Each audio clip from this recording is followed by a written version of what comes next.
I was offered 6 million rands, a brigadier rank, a house, and a car to stop exposing corruption in South Africa, SAPS whistleblower Patricia Mashale told the ad hoc committee. What she revealed about the hitman who killed Sindiso Magaka left South Africans in shock. The names she called out as part of corruption syndicates within the South African Police Service, particularly within crime intelligence, left everyone stunned. She further went on to expose the dirty acts of Paul Sullivan in the murder of Jacob Naar in 2015. She didn't stop there. She also exposed how Cedric Nakabinde and Fadiel Adams stopped a hitman from confessing the truth to the public. She concluded by exposing Zizi Kodwa in what many see as an unbelievable moment. Watch the video till the end and tell us any part you think she is deliberately lying about. Please don't forget to hit the like button and subscribe for more updates. I want to ask you, at any point, because I've been listening to your testimony, at any point do you perhaps believe that people can use you as a tool and share information to drive their own agendas? Have you ever thought about that? There was people who tried to use me as a tool. I received a 6 million offer through my husband by the executive director of IPID to say, stop talking about corruption. Wie was daai? Jennifer Ntlatseng. There's the But you reason haven't. why I actually divorced my husband. Jy moet nou baie stadig gaan, because jy het nou 'n serious allegation gemaak. Who offered you 6 million? My husband came to me and he said, I reported all these issues to the executive director of IPID, Jennifer Ntlatseng. And behind my back, she went to my husband, because I don't know what was she and Becky, Minister Cele discussing. And he came to me with this offer to say, you know what? I received this offer from Jennifer Ntlatseng. They will give you 6 million. They will give you a rank of a brigadier. They will buy you a house and a car. Just stop exposing and implicate the minister in corruption. That is the day when I told my husband to say, this is the end of the marriage. Sure. That is heavy. Okay. Yes. And there were files for these people that existed to be on SAPS payroll. Yes. Okay. Let's go to 3.2. When you and your husband met with state security agencies, and you said your husband was contacted by a Mr. Mark Makwa. I hope I'm Mike Makwa. It should be Mike. It's Mike, not Mark. Okay.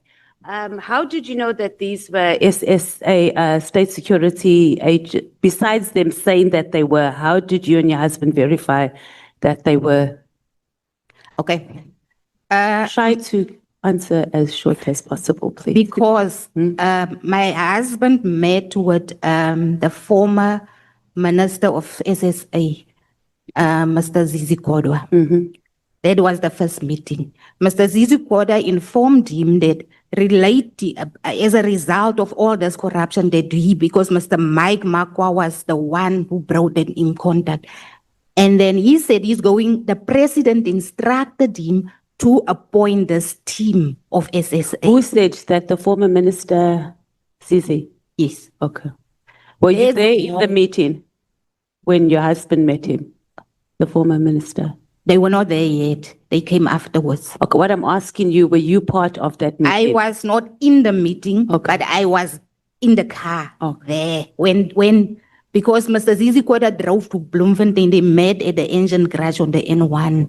So that is where he said that this is what's going to happen. The president is going to want me to establish a team, and I'm going to send the team, and that is indeed what happened. And then what happened with this team? What was the outcome of it? What happened? We gave this team a lot of information.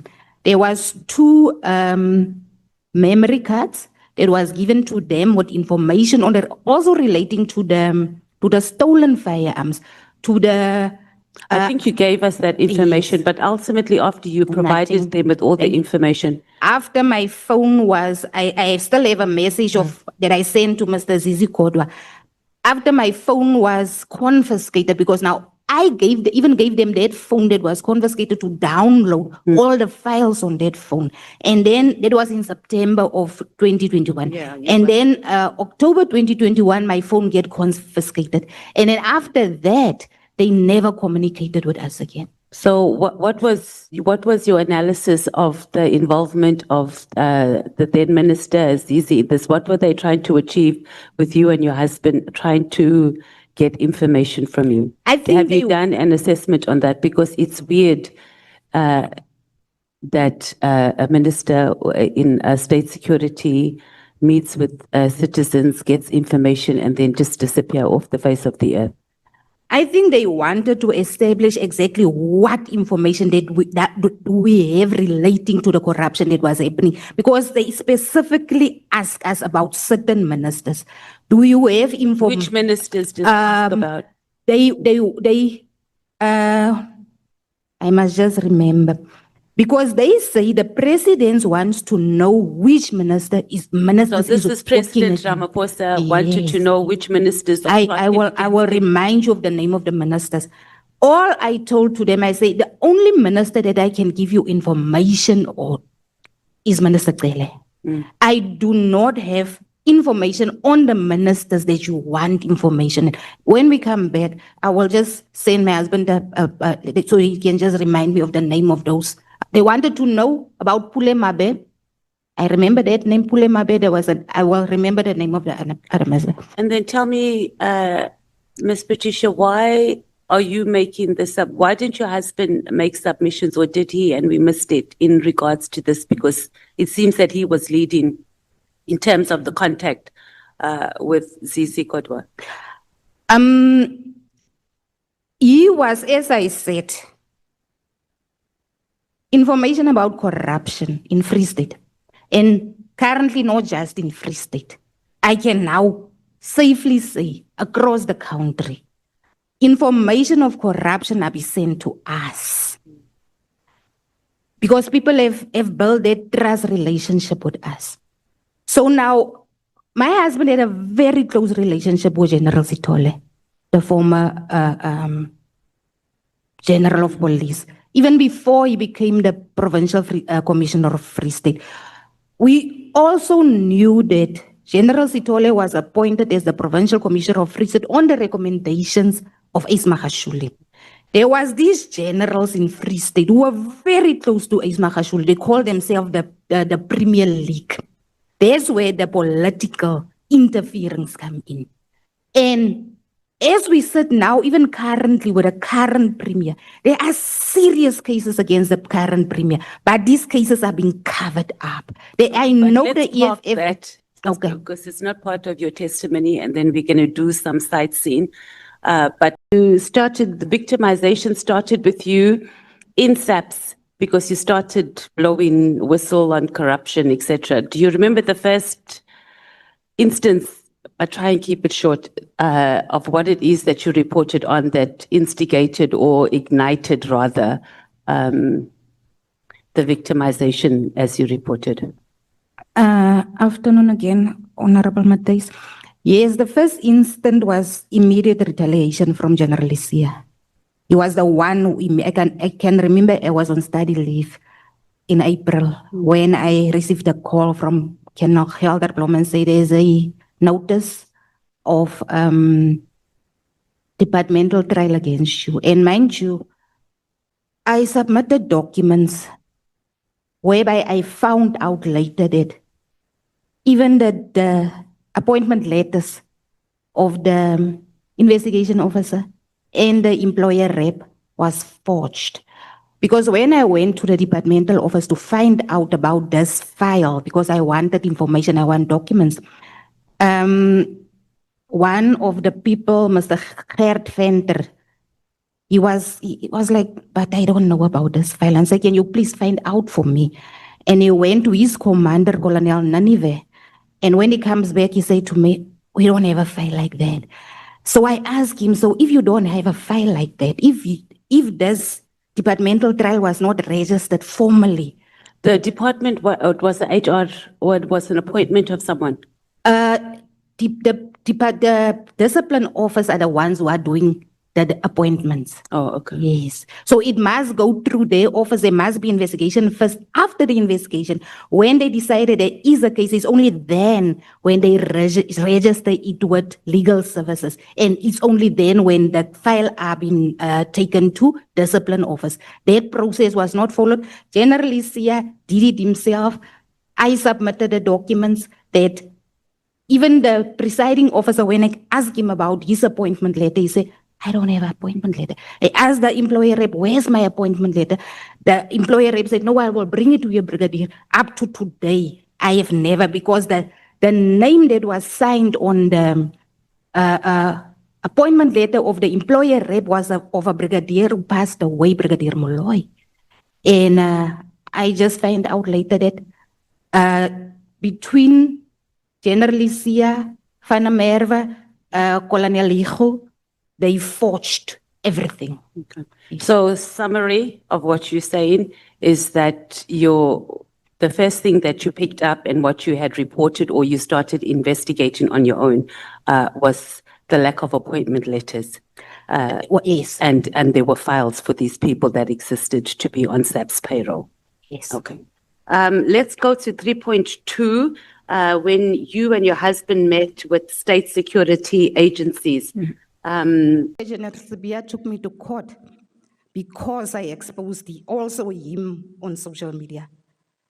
That case was decided in the Free State High Court on 8 August 2024, and the judge make a decision in that case that as a whistleblower, I'm entitled to expose corruption. There's a Okay, decided. so you do expose both, not just Everyone. one side. I don't see the reason to choose sides, because corruption is corruption and you don't need to. Okay. My last question for you. What would you recommend that Parliament and government does to strengthen the protection of whistleblowers? I mean, as I said right at the beginning, it's dangerous work that you're doing. Would you have any recommendations for this ad hoc? You know what, when you are a mother and you last have a normal sit down with your children 4 years ago, because you're in exile, you cannot meet under normal circumstances with your children, then the government must really sit down and take notice.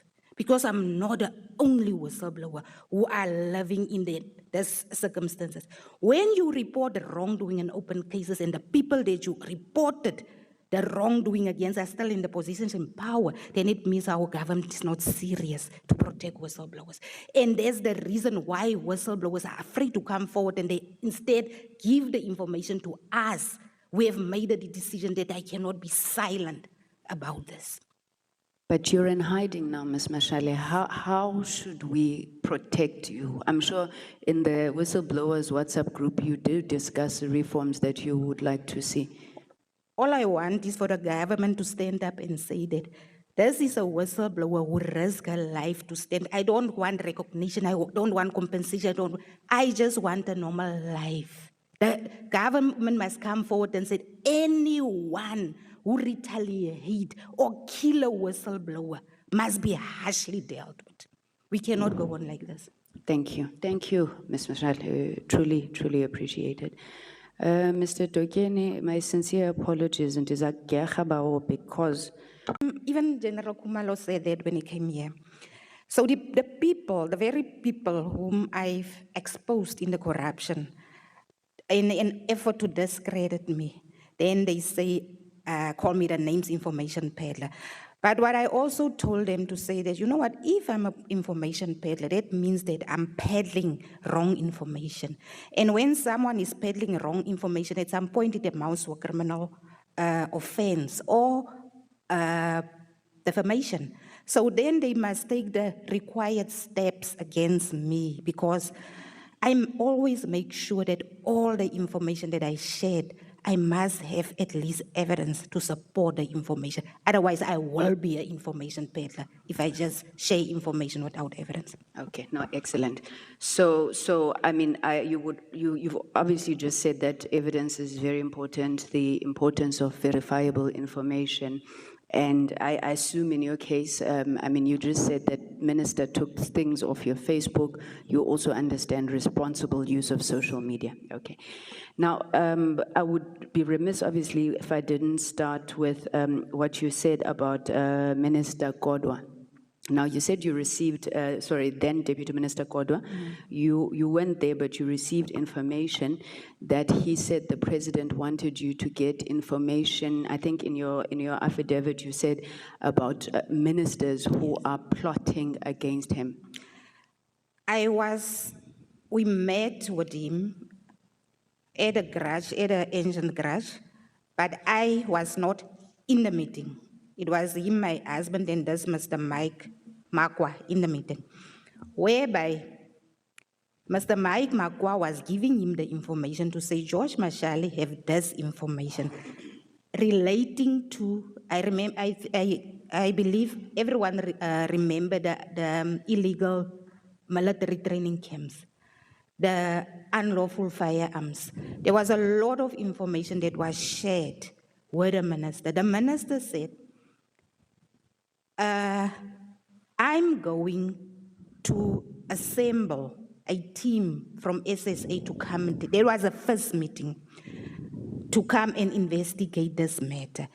Because when Mr. Mike Makwa spoke to me and he gave me the information, I was speaking to the president, and the president said this is an urgent matter that we should look into. Because I'm so sorry to interrupt. what I shared on Facebook was relating to the Sindiso Makaka case. That is one case that is very close to my heart, whereby I referred people to Mr. Nkabinde, people who had information about the Sindiso Makaka case. I referred them to Mr. Nkabinde. And the reason why is that the hitman who shot Sindiso Makaka send a message through another person to me to say, I must please assist him because he wants to make a confession and plead guilty, but he's not getting assistance from the commander of from the investigation officer. He's not getting assistance from the prosecutor. He have been trying to plead guilty since 2019, but he's not getting any joy. I must please assist him. As a result thereof, I sent a message to Cedric Nkabinde and to Honorable Fadil Adams. Honorable Fadil Adams traveled to KZN, to the prison. He got a statement. The hitman did inform him to say they don't want to allow me to plead guilty. And the lawyer that they are using, they are paying the lawyer. The lawyer also don't want to allow me. Can you please assist me to get another lawyer? Because I want to plead guilty. I want my trial to be separated from the trial of my co-accused. I was almost poisoned. These people want to kill me. As a result thereof, Mary the Haas and other people arranged some donations. I even have a letter to that effect. I can confirm that I never released any crime intelligence information on my social media platforms. Because I know I was accused that I shared classified information. I don't share classified information because I know what is the implications of sharing classified information publicly. Thank you. What formal qualifications or training, if any, do you hold in criminal investigation or intelligence analysis? Can you just... What formal qualifications, if you have any, or training do you hold in criminal investigation or intelligence analysis? Currently, I will complete my LLB degree. I'm left with 5 modules. And through the years, I did a lot of research. And I have, can I say, that South African Police Service Act, I've made it a Bible. Because it's not only applicable on South African police members. When you are a member of the South African Police Service, you need to know the South African Police Service Act. And I also do a lot of research on law subjects. So I have quite a lot of knowledge relating to the subject matter. Also, I want to ask, you know Mr. O'Sullivan And if so, to what extent was his involvement in matters relating to SAPS, crime intelligence, state security?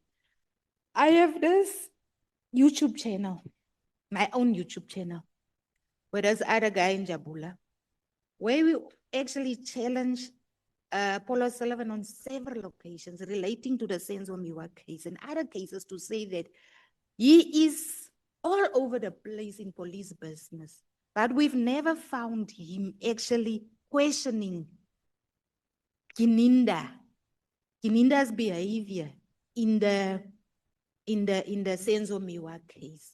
I've never spoken to Mr. Paul Sullivan. I don't think he knows me. But there was a time where he also shared information that I shared on Facebook, and he also shared that information. And maybe he took it from my Facebook with me. But I've never spoken to him. I don't know him. Do you think he could be connected with these drug cartels?